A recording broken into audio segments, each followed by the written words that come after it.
Welcome to NC Political Tea, the home for conservative truth with a side of Southern charm. From the hollers of the Blue Ridge Mountains to the sandy shores of the Outer Banks, we've got our finger on the pulse of every political heartbeat in the Tar Heel State. So grab a sweet tea, kick back, and let's dive deep into the 2024 election madness.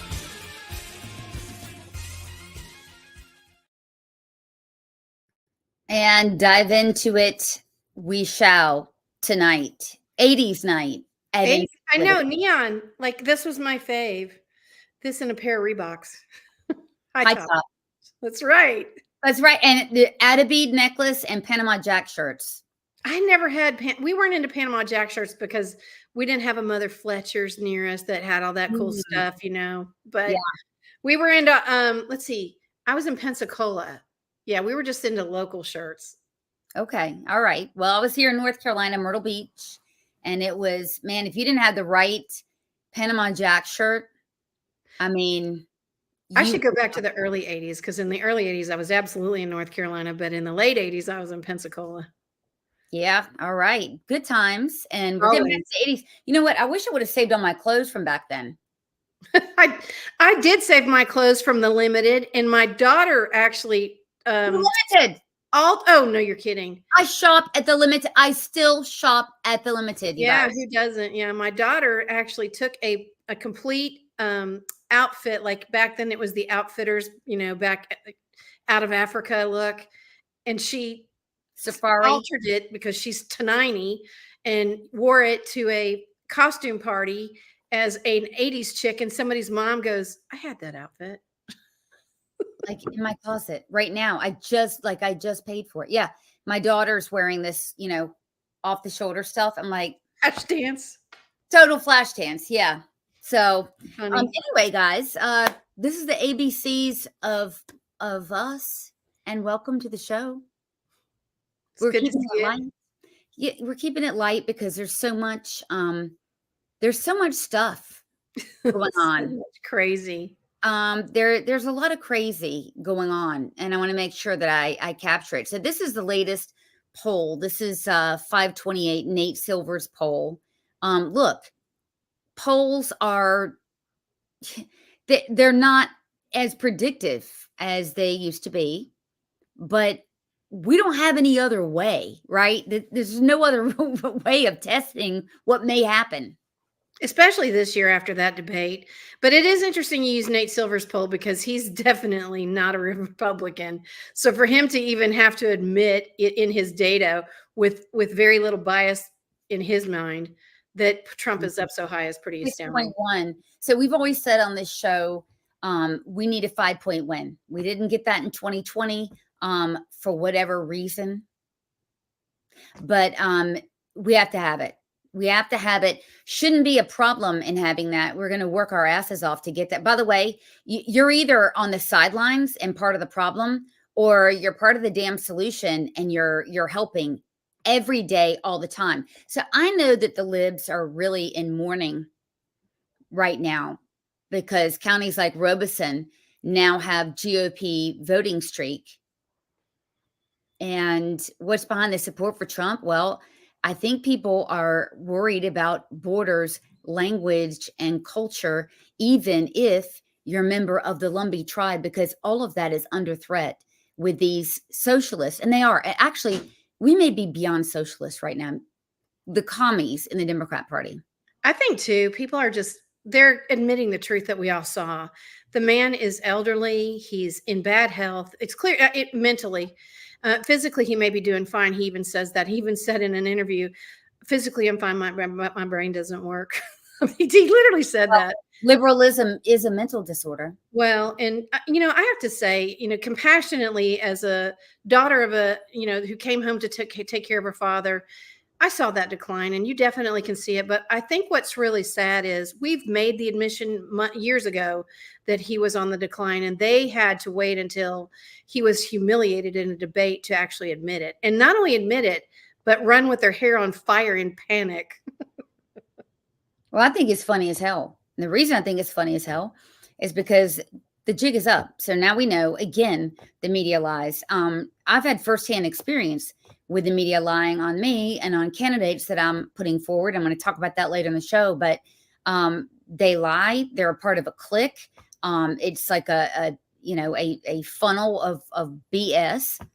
And old Joe got out there loving every minute of it. He didn't know what the hell was going on and made them look like the liars they are. Well, and Trump, he just got to take the last 10 days and relax until the Doral event. And it was good for Trump. He's basking in the glory of the idiocy that took place and watching the Democratic Party go down in flames, including losing a lot of their donor base. So, I mean, we've really been working hard for the last 3 years, and to finally see that we get a break. I mean, we totally get a I told you so moment. Stand back and watch it go up in flames. It's been nice, but listen, we can't take the foot off the gas. The pedal's got to stay down. We have to win these down ballot races. This isn't a game. I mean, this is, when you look at France, what happened in France is you had what you would probably call left-wing Republicans, right, working with the damn communists, making deals with the communists because they don't want, the Trump-like policies, they're Trump-like politicians. And now, okay, they literally made a deal with the devil and they're going to pay the price. I'm seeing shades of it here in North Carolina with people like Catherine Truitt and others who are out there mugging it up for Mo Green, who's running for superintendent. But we're going to put down that rebellion. Well, it's kind of funny you bring that up because Marie Le Pen is now under investigation, much like the DOJ. Yeah, it's gone after Trump. They're going to pull that one out of their playbook. And then locally, we're seeing where politicians are going after people, candidates, other people that are associated with candidates just because they can. It's become very litigious and rebellious, and really, it's kind of un-American to see what we're watching. We're in a battle and we have to win. Point blank. End of discussion. And we will peel that onion layer after layer as we go on. And we'll do it while we're gaining a solid base here of support. We've got 9,361 reads off of the post that we put out today about Mo Green, again, Democratic candidate for superintendent, announcing that, hey, teachers are racist and they alone are responsible for Black and brown students failing grades. I just have to say, my mom was a teacher. My grandmother taught here in North Carolina for 40 years. It couldn't be further from the truth. My grandma worked her rear end off to get Head Start up here for every child. It didn't matter what color they were. And for someone to infer that she had a racial bias to try to help kids who are literally poor children, her goal was to get every kid educated, and she didn't care what color they were. Of course not. Of course not. Teachers go into this because it's a calling, and the teachers that I know, and there are many, they're scared as hell. Oh, they're tired of the bias trainings. They're sick of it. They're hanging in by their claws, wanting to leave because of that and the escalating violence. But to your point, they stay in it for the children, but he'll make that impossible. Well, it's not just for the children now. You get to a certain point in your career, which I can completely agree and understand, where you don't have a choice. You're not going to get another job and you have a pension on the line. So you have to stick it out, which is really a sad statement on where we are in America, period, because that's not just in education. But what you're seeing is teachers that are they're disconnected and they're fearing for their life, but they can't leave because they're waiting. They're at the end. Well, and they have to go forward. Yeah. I mean, inflation, it impacts, upward mobility. It impacts everything. And so we're going through that now. And, we're out here articulating hard for improved working conditions for teachers. Out of his own mouth, he said how it's going to be. Teachers are racist. They need to be re-educated. That's from his mouth, not ours. Well, my biggest concern for teachers is that they've gotten away from teaching and they're starting to emotionally. Many young ones have. Yeah. And that is, it's bad for the students. But if you look at the numbers, we have more young teachers than we do older teachers to teach young teachers how to do what they're supposed to do, which means all these young teachers have been indoctrinated through the universities, and now they're going to, they're going to be the one teaching the next teacher that comes in, and it just creates a firestorm of really uneducated, emotionally, they're not really looking out for the children's education. They're looking out for the emotional part of a child. And while that's important, you don't teach to the None of their emotion. business. Yeah. And by the way, it's not working. No, Violence has exploded.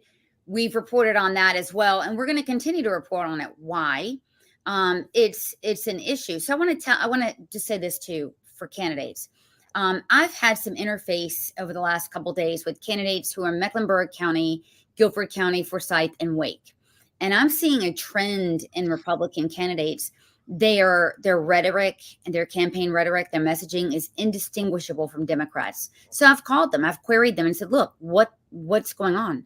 And they say, look, I got to get these unaffiliated voters. I want to tell you something. The unaffiliated voters, they do have a party. And look at France. France was and the UK, very much of an anti-incumbent wave, because when there's high crime and high inflation, that's what happens.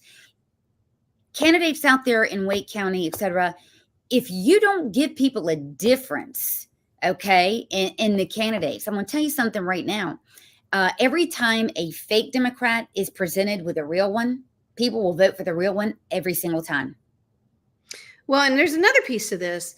Why are you pandering with that kind of language when there's statistical data that shows you that unaffiliated voters cut certain ways? We know they do. 4%. I'll give you an example of my district specifically in Western North Carolina.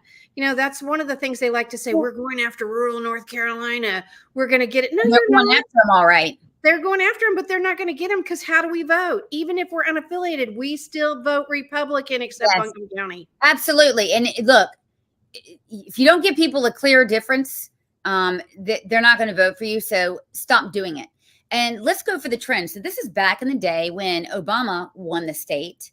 And look, there was excitement, right? There is Democrat excitement. This is the registered voting pattern. I don't really see light purple taking root here, but I'd see an awful lot of Democrat. But check this out. This is 2024. Well, and like I said, the interesting thing about that is, first of all, we've gotten a huge influx in the Western region, which is where I live. But the other part is, it doesn't matter what party they register for; they still vote Republican. We still managed to take out those races, except in Buncombe County. We turned Haywood and their city council Republican, even though they're very Democratic-y Republican. But the goal is to continue to move in that direction, and we are. And a lot of people move to Western North Carolina because of that. They want to feel safe, secure in a rural environment, and they want their taxes low, but mostly they want to be free. Conservative policies work every time they are tried. Run on those policies and hammer the what out of your opponent, period, point blank. And I'm telling you, especially if you're running against an incumbent in any of these metro cities where you've got a lot of unaffiliateds, I guarantee you who you're running against has put up straight up communist bills, policies like rent control, like tripling the corporate taxes, stuff where you're taking away gun rights, etc. Messing with your children. Without a doubt. Saying, immigrants, come over here. We want all of you to come over here and by all means have as many babies as possible. And then turning around to Americans, particularly in the Black community, saying, please kill as many babies as possible. Kill the Americans, bring the rest of them in. That's a fact. That's what they're doing. Don't be afraid to point it out. Well, it's funny you should say that, because Kamala was in Greensboro today and she said that very thing. She actually said on the stage, we understand you have a faith and we're not going to judge you because you're Black and you want to have an abortion. She said that on the stage.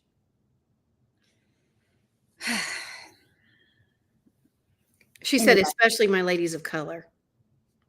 She targeted them. Well, shame on her.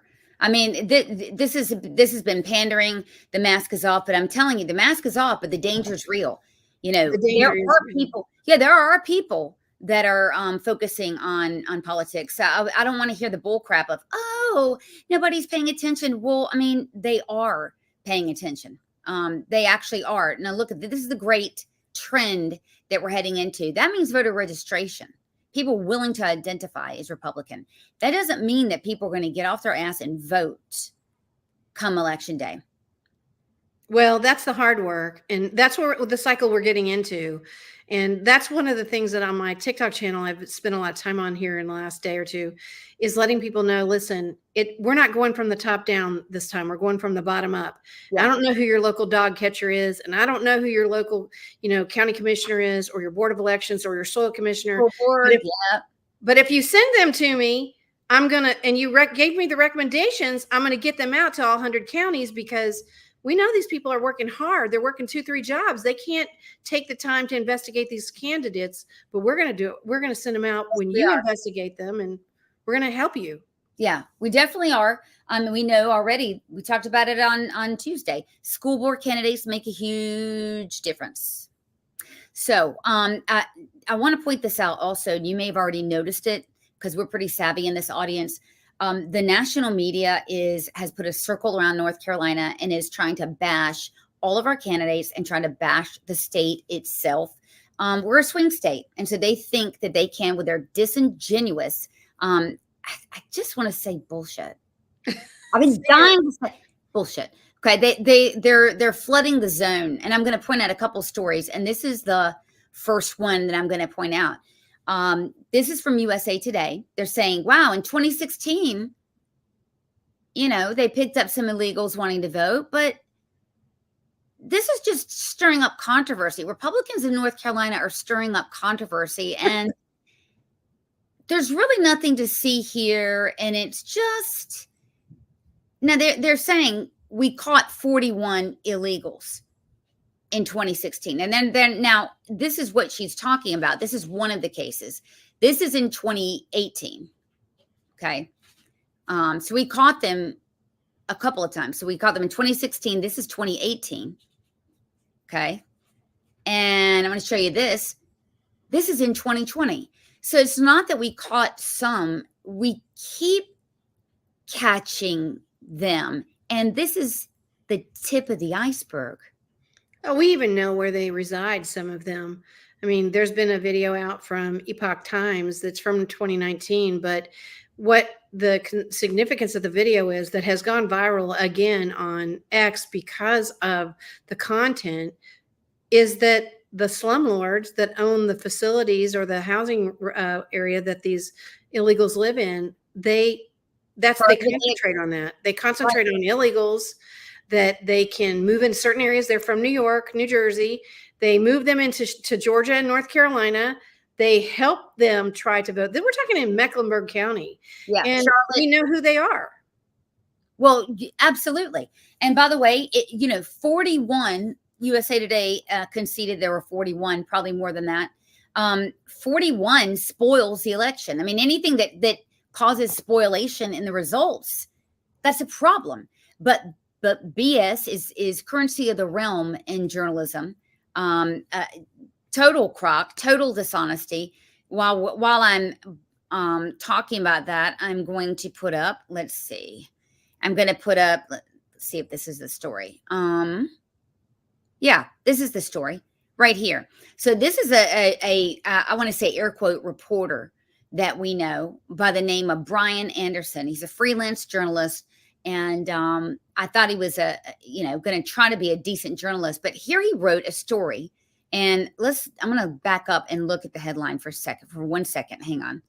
So the headline is this: to stop guns in North Carolina school, she wants security cameras in the bathroom. Well, it's true that Michelle Morrow, who's running for superintendent, did say, yeah, I want cameras in the bathroom, in the hallway, blah, blah. You know, the kind of violence and drug use that goes on in and around school bathrooms? It's 90% happens in a bathroom. Bullying, fights, drugs being moved from person to person. 90% of that happens in a bathroom. That's absolutely right. But he made it sound like he goes into this and says, wow, despite her stance against having perverts in school, looks like she's the pervert. And when we get down closer into this, he says in a statement this month, Morrow said she wasn't calling for surveillance inside the bathrooms. Rather, she wanted them installed outside of the bathrooms. But the tweet itself called for video surveillance inside the bathroom. So I'm going to, Brian, I'm going to just say that that's what she meant. Now, I'm a journalist, and I'm telling you that that's false light defamation, in my opinion. He's saying she clarified it, but I'm going to break it down and tell you what she really meant. He's a pervert. Because Brian knows how she thinks, right? Well, Brian, I mean, look, it's another scumbag, and I want to show that I'm going to show you the private text message that I had because I want to show you how I roll. So I sent him this. I said, Brian, you're a scallywag for this. And his response to me is, how dare you go after a journalist that you disagree with? I go after liars taking cheap shots. This is a cheap shot. He's working for the Democrats. Well, Sloan, I actually went on his Substack, which I subscribe to and will not be subscribing to any longer. And my point to him was, why aren't you talking about Mo Green and his alliance with Z Reynolds and what their mission statement is to take over North Carolina and bring in people from outside our state. Defund the police. Defund the police, fund Antifa, work on child psychology from the perspective of trying to get them to mentally change their sexuality. Yep. I brought that up to him. I'm like, you will go after Michelle Morrow, but you will not give equal time to Mo Green. And that to me is repugnant. No one's vetting Mo Green except for yours truly, the girls you're looking at right now. And we do it with facts. I've written for Front Page Magazine. I'll be doing a follow-up with the Federalist. I will be vetting Mo Green, which is the most radical hater of whites, of teachers, of Jews, of police. He is an enemy of the state. Yeah, I'm glad we're finally doing it. I think people need to see it. It's so much going on, though. We got so much to talk about. What else are we going to talk about now? Well, I know. Well, we actually do. So let's talk about the Board of Elections because I know the clown show. It really is, and it's very upsetting because very upsetting. We are the laughing stock of the country. What's been going on? So the case at hand is the fact the Board of Elections has allowed the Constitution Party to go on the ballot, which would go against Trump. That would allow people to vote against Trump because that's generally what constitutionalists do. But they're not going to allow Robert F. Kennedy Jr. on the ballot or Cornel West on the ballot. And it's so controversial that Speaker Tim Moore even put a tweet out, an X post out, that said that this was election interference. And the federal government, the Judicial Committee, has actually sent a notice to the North Carolina State Board of Elections to let them know we're going to investigate you for this. Right. It's been embarrassing, and I think they showed their true colors. It's got how many Democrats? 5 Democrats? It's 5. It's 5. I think 5-2. 5-2. Okay. 5-3 maybe. I can't remember. So there's several different candidates, but the main ones are RFK, Cornel West, which would definitely cut into not only Biden, but you're looking at the control for the General Assembly. That's really what it is because, there's some close districts and, in the Democrat Party, they got an awful lot of anti-Semites. They would love to, get Cornel West in. And if you were, any candidates that would align with that party as well, that could pick off votes and really assure our supermajority, which I think we're going to have no problem with anyway. I think people, I get asked all the time, what happened in 2020? How did Roy Cooper get elected? And here's the dirty secret that people don't know. Mark Elias, just like he did in Georgia, came to North Carolina, got a consent decree for no signature, no witness ballots illegally. The difference is we actually had it go to court. And our judge, Judge Osteen, said, no, this isn't going to work. He allowed 350,000 ballots to remain, but said no more after this. This is not the law in North Carolina. We need to clean up the absentee ballots and the mail-in ballot law. The other thing people don't realize is that Roy Cooper elongated the election 13 days past election day. So he basically said, we're losing, get over here. So when we look at what happened in 2020, they can't do some of the things they did then because the law has been sheared up a lot. But now we're looking at how can they win or cheat? Well, they're going to cheat through mail-in ballots. And the reason they're going to do that, and the way we know they're going to do that, is we're going to have mail-in ballots in 57 days. We have the earliest launch of mail-in ballots in the country. Yeah. Yeah, it's unbelievable. And guys, the time to raise hell about this is now. Not after the election. I mean, I think we've already learned that. The time to point these things out, to raise the alarm bells is now, not later. And strike while the iron's hot. You got Tim Moore on your side. You've got the federal government on your side, the Congressional Judicial Committee. And I'm sorry, but Senator Ralph Heist, I know you're from Western North Carolina, but you definitely need to be called out, because I do not understand why at some point in your position on the Election Integrity Committee for the Senate, we didn't call for daily or weekly or monthly audits. Why are we not inspecting what we expect on those voter rolls? Mm-hmm. Yeah. Just because the election board has control, no, you are the law. They have oversight. They have oversight. You know, the oversight, I've been complaining for years about this. In the General Assembly, the oversight has been non-existent. And that is to me a key function. Being a watchdog, looking over, you're a steward of every different agency, and you're the elected one. So you need to go to work on that. Well, and I believe I heard during the primary, someone said, and I may not have the dates right, that the Board of Elections has not been officially audited by the state in 8 years. Now, who's been in office for 8 years? Republicans. No. Roy Cooper, because he owns the election board. Yeah. But I mean, again, his girl Beth Wood. But it's audited. You mean physically audit? Okay, financially. Okay. Yeah. Well, yeah. That should be front and center. And I know that with Dave Bullock.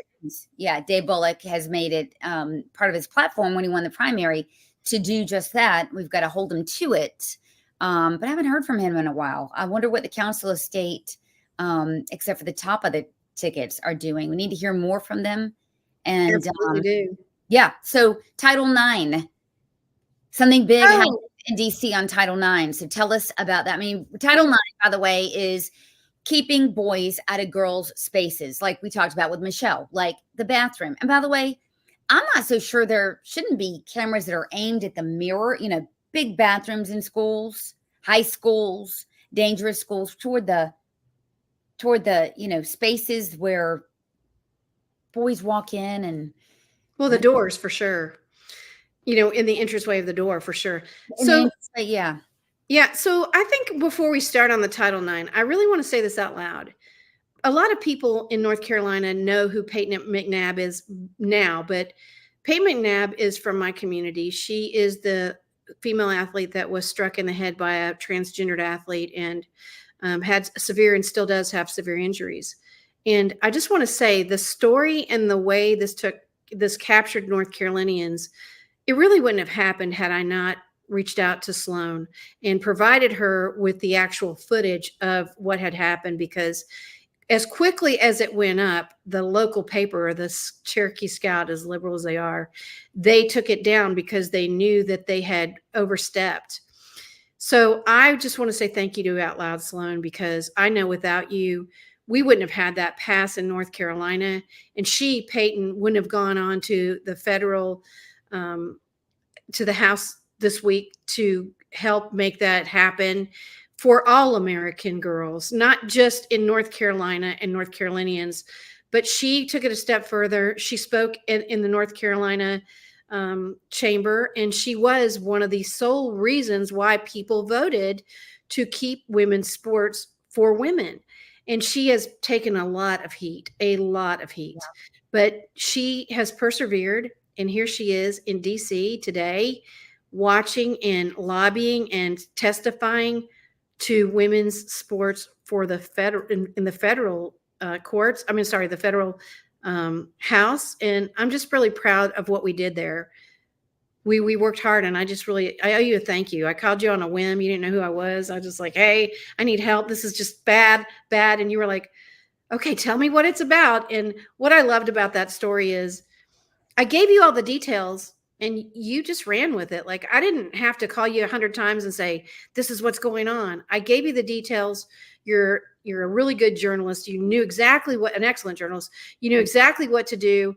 We pushed this to the limit when the GOP would not help Peyton. They would not even, the county GOP here would not sign off on a resolution that only 2 counties had not signed off on of the residency for her. They would not sign off on a resolution supporting, women in sports and Peyton McNabb and what she was doing. Instead, we did it. The grassroots did it. We helped her get to Raleigh.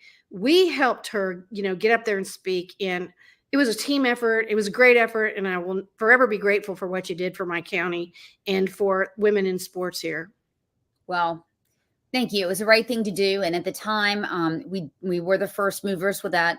At the time, what I didn't realize is that I was the second journalist in the country that had written about a high school student, a male, playing in a female sport and harming them, because there's so much that goes into writing something like that. The responsibility of getting that right. It was incredible. The fact checking, etc. I mean, look, this boy was not out. Okay. And so to rely on as much testimony as I could get was very important. You don't want to make a mistake on something like this. It could change the lives of people you're reporting on. And it just so happened that I got to and verify with 2 different people who had no biases and were connected with the locker room, had unfortunately been in the locker room. And we ran with the story, and it immediately got national attention and international attention. It was in the Daily Mail. It was on Jesse Waters. I mean, they literally took the Daily Mail and Jesse Waters to get it out there. But I'll tell you, it's you can't. A lot of these times, you made a good point. People will come to us. People will come to me and say, "Hey, I have a story," etc. The checking out that goes into it. Sometimes, if you're one of the people that reaches out to a journalist and they don't get back, it's maybe. I mean, the story could be true, but unless and until we can actually completely back it up, especially talking about something as children and something as personal as this, then we can't run with it. And that's why I get so pissed off at people that call themselves journalists that will ask Michelle Morrow, for instance, for a statement, and they'll say, well, here's her statement, but even though she said that, I'm going to say she's a pervert and she wanted those cameras in the stalls. I'm paraphrasing, in the stalls to watch the children change. I don't like chicanery like that. It's okay to have a bias, but to actually get someone's statement and then on top of it say, but she didn't really mean that. What an ass. Who would do that? Well, we saw it. And, he's lived up to the hype, I guess. Yeah. And so, but to your point, journalism matters. It does. But facts matter. And when we do investigative journalism, not punditry, yeah, I mean, it matters. You've got to get that stuff right. The story about the transgender toddlers, Duke, ECU, and UNC bringing in and marketing to toddlers. Another thing, this is all open source, by the way. Oh, yeah. Until we reported it, and then they all shut their websites down. Of course. But I wanted to start that story because it was a big deal today in DC. Title IX is a big deal. What's even a bigger deal is that Biden's administration has tried to tie funding to local classrooms through federal programs through Title IX. And Congress is saying, no, you're not. Right. So let boys into the girls' bathrooms. And if you think teenage boys aren't going to take advantage of that, you're nuts. Right? Let them in or you don't get school lunches. Remember when he did that a couple years ago? Yeah, absolutely. Yep. Yeah. Yep. So it's a big monumental day. Lots going on. Well, this is why we need an attorney general that will fight back. Absolutely. Trump will not fight back. He is all in with this stuff. He doesn't mind it at all. Actually, I think he supports it. I'm going to be the journalist. I'll put words in his mouth. Let's do it. But we're pundits. We're pundits. We're not masquerading now as a straight news story. I'm joking too. I'm not a journalist and I don't play one on TV. Well, no, I mean, we're commenting on that. So we're navel gazing at this point. Speaking of Dan Bishop, he took the gloves off against pretty boy Jeff Jackson here. Remember when we covered the debate and about a month ago, there was a point where Dan looked at Democratic candidate Jeff Jackson and said, how many cases have you actually tried? Right. Well, I wish you would have said this in the debate, but he said it today. So we're going to go through this thread. He's like, experience matters, et cetera, et cetera. Not meant to be entry level. And then he drops the hammer. Jeff was an ADA for 3 years. That means you're in district court, I believe, and you're probably handling a lot of pleas. You don't really go to court a lot, maybe. So. Oh, wow. Look, he's going to question his time in private practice in this tweet. Look at that. State records below. I can't read this because of my glasses. State records, Bailey, that Jeff has 3 career appearances below that in state civil trial court. Wow. Right. And so he's out here saying, wow, experience matters, and is trying to bust on, and he got very indignant. How dare you? And what I love about what Dan has done here, he's going through point by point how he acquired this information. Yeah, he's been bringing the receipts, including Pacer, which we both know is hell to get into. Okay, real pain, guys. Don't ask us how we know. No, please don't. No, we don't. We're not lawyers, but we know. Well, it's open to the public. You just have to take a class. Yeah, we're researchers. We know. Okay, so he dropped the hammer on him, and basically, it's like, listen, little boy, please go sit down at the kids' table. What I love the most about that is Jeff Jackson gets on TikTok and does his, Ward Cleaver voice. For those of you that don't know, I'm a dad and I'm so innocent. And Dan just takes his clip right off TikTok where he's talking about the experience you need and takes him to task on it. Now, if Dan had a TikTok, we'd really blow it up. Yeah, well, as a good lawyer would do. Now, I'm frequently saying that the home for anti-Semites is the Democrat Party, the political home. And in North Carolina, that's absolutely true. With the exception of 1 or 2. But I'm going to point out Richie Torres, who I love. He needs to come over to the Republican Party because if you look at his tweets, he's from the Bronx. He's a gay, Black, Hispanic guy, checks all the boxes. Okay. From New York. And we don't really agree on a lot, but lately we've been agreeing on a lot. And he really takes the gloves off. I'm going to show this video against these vile pro-Hamas jerks who are ambushing politicians. So let's watch this. People. How do you feel about that? You are a supporter of Hamas. You do the bidding of the CCP, the bidding of Russia, official. of Hezbollah, You're of supposed Hamas. To answer questions. Do you support the Hannibal Directive? I am not accountable to hacks Do you of the Chinese Communist Party. Israel killing its own people like they did on October 7th? You are Hamas murdered Israelis. And thousands of Israelis murdered, maimed, tortured. They used the Hannibal Directive, which meant they could kill their own people. You are dangerously delusional. You don't even believe that. And you're promoting the propaganda of Hamas. And you should be ashamed of yourself. The propaganda of Hamas that's been said by Netanyahu himself, admitted. You are a disgrace. Do you listen to what Netanyahu himself Well, I listen to the truth and to the facts. Admits? And the facts tell us that Hamas is a terrorist group. You are a tool of AIPAC. That's all you are. What about that? Okay, so that's how it's done. CCP Wow. hat. Yeah. Tool of Hamas. That's how it's done. Well, it's interesting they hound him on that one specific issue of many issues there are, right? Well, I mean, these are anti-Semites. Again, Of course. far left anti-Semites, but there are, I wanted to point out that there are, there are Democrats fighting back against this. And he's written many times, it's, Fetterman has as well. Yeah. This is anti-American. It's cuckoo lunacy, not based in fact. And it's gotten to the point where it's Jew hatred. And she exemplifies that just in that video.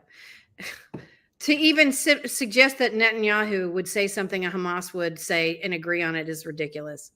Yeah. And, we all have to fight back against this because a lot of people want to put their head in the sand, and sometimes I do as well. But we are living through this. This is happening. So, and it does affect all of us. Some people more than others. I know, Sloan, for you specifically, this is a family. This is your family, your religion, your life. And people don't realize I have a sister that's Jewish and she converted to Judaism, but that's her kids. That's her husband. That's her life, who, by the way, served her country for 20 years in the military and retired as a colonel. So, she's not just a Jew. She's a veteran. She's an American. She's one of us. And we should stand up for her and Sloan and her family and every other Jewish American family. well, I mean, this is the Islamists and the progressives, which have nothing in common, have come together over their hatred of this country, over their hatred of Christianity. Don't let this fool you. Most of us are not fooled. And Jews are the canary in the coal mine. They hate this country. They want to burn it down. And there is no middle ground for Richie Torres, who is a liberal Democrat from the Bronx, to do this, to face the heat. That is a great American. And we need, a lot more like him on the ticket. He was instrumental in getting Jamal Bowman, thank you, booted from his seat. And this kind of stuff leads to the destruction of the country. Now, this is a gay man. He is smart enough to realize he's based in facts. What they do to gay people in Ramallah, they know that. He knows that. So this is not a tolerant sect of people. And by the way, we ought not let people that don't accept our language, borders, customs into the country anyway, to set up shop and to harass and harangue people on campuses, people in my community, etc. People in churches. Yeah, they do that too. Yeah. Well, I mean, just today we had one of the foremost cathedrals in France catch on fire. Now, let's not be naive here. Oh, Who yeah. do you think's doing that? Absolutely. And I'm not going to apologize for believing the evidence that I see Exactly. with my own eyes. I'm not going to do it. The jig is up. The country is at stake. That's not hyperbole. These are the facts. So we've covered a lot today. Yeah.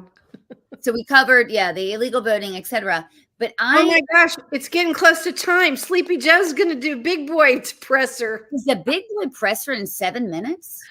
Listen, I don't know how juiced that man's going to be, but they had to push it back an hour just to get the juice to kick in, I think.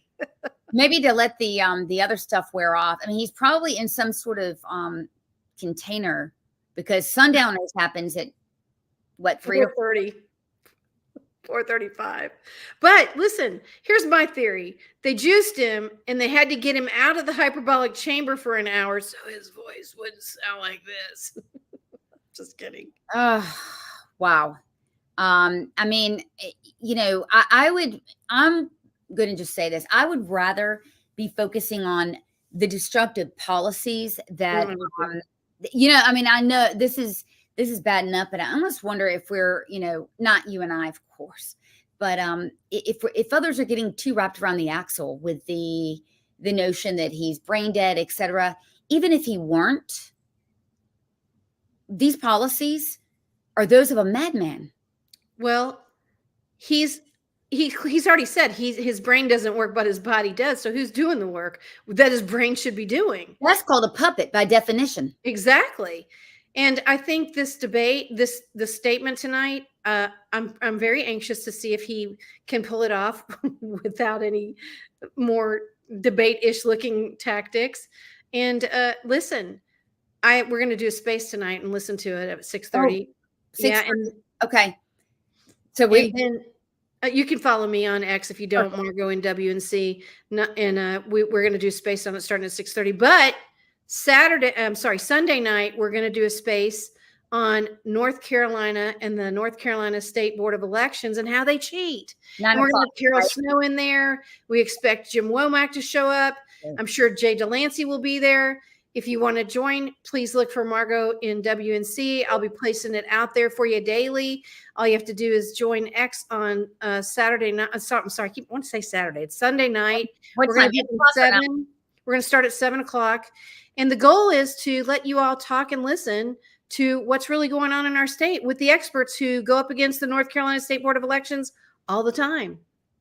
Okay, so we'll be there, and we're going to get out a lot of reminders to remind you of that. But I wanted to close today to let all of you guys know. Look, I mean, when we're intense with politics and things like that, it's take care of your mental health. There is a friend of mine and a friend of a lot of Republicans out there named Molotov Mitchell, father of a 5-month-old and a 12-year-old who I just found out that he took his own life a couple days ago. I just talked to him, and actually we were going to speak on the phone this same night, and not knowing what his mental health is. I think a lot of men don't show that. But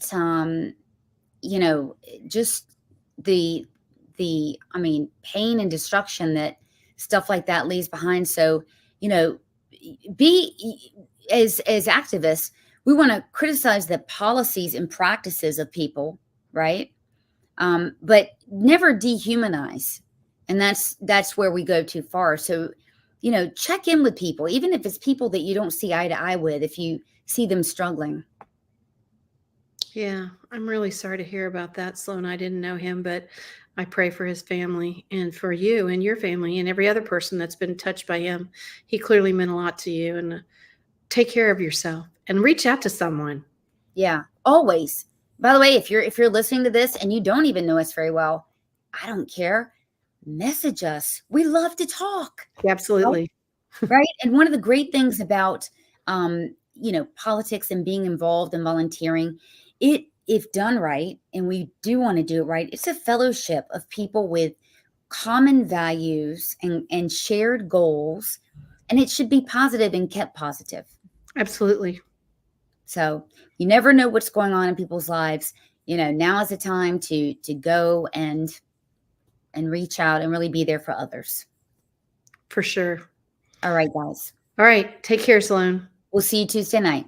All right. Take care. Bye, everyone. Bye.